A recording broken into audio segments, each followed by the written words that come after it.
mi abuelo venía de un pueblo de Galicia que, bueno, esos que ahora le llaman la Galicia vaciada, ¿no?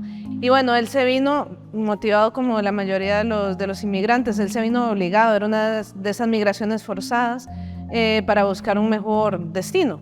Tendría tal vez 15 años, poco más que 15 años, y el destino de él era en principio Cuba. Sin embargo, él, bueno, estuvo allí, estuvo varios años trabajando allí, posteriormente estuvo en Honduras y luego llegó a Costa Rica. Entonces, en Costa Rica, bueno, él empezó a trabajar en la construcción del ferrocarril y bueno, él tenía un puesto de jefatura allí. Esa es la historia que me habían contado, que a mí me parece además muy bonita. Tenía un puesto de jefatura y bueno, uno de sus empleados, que digamos era como de sus mejores empleados, había pedido un permiso para volver a su casa. El empleado no se reincorporó después de ese permiso, entonces bueno, como era uno de sus mejores empleados, él se fue a buscar al empleado. Y resultó que la hermana de su empleado, bueno, pues es mi abuela, que él fue a buscar al empleado, vivía en un pueblo que se llama San Juan de Dios, en Desamparados, y a la que encontró fue a mi abuela. Y ella estaba lavando en el río, como hacían las mujeres en ese entonces, y allí conocí a mi abuela, y bueno, el resto ya es historia. Mi abuelo ya se preocupaba por inculcar mucho todo ese nexo con la familia que estaba en Galicia. Y entonces mi mamá nos trasladó eso. Yo me crié, bueno, en los 90, era una niña, ¿no? Y una carta a España duraba entonces 2 meses, ¿no? No había email, no había nada de esto. Las llamadas telefónicas las hacíamos, yo que sé, en una ocasión especial, pero eran bastante caras también, ¿no? Entonces, pero mi mamá siempre intentó mantener vivo ese nexo. Finalmente, por una cosa totalmente ajena, digamos, yo viajé con la Orquesta Sinfónica Juvenil de Costa Rica en el año 2000, viajé a Murcia. Y de allí, bueno, pues ya que íbamos a Murcia, pues dimos el salto y nos atrevimos a ir a Galicia, ¿no? Y allí pudimos conocer toda la familia en directo. Y bueno, fue una experiencia muy interesante porque conocimos a era una familia gigantesca en Ortigueira.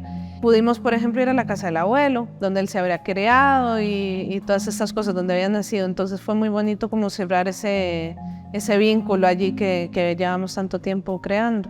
A raíz de ese viaje, bueno, a mí me gustó muchísimo Galicia, toda esa zona, el clima un poco menos en ese momento.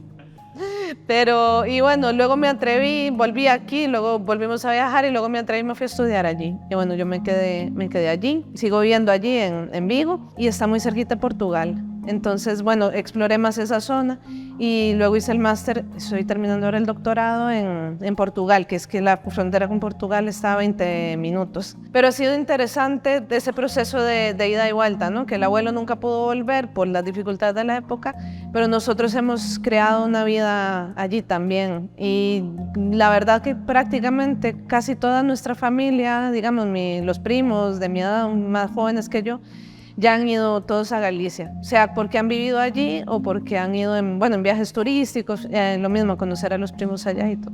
De Galicia me gusta muchísimo la forma de vivir de allá. Para mí toda la parte geográfica también para mí es muy significativa. Yo me identifico mucho pues con las montañas, con la naturaleza.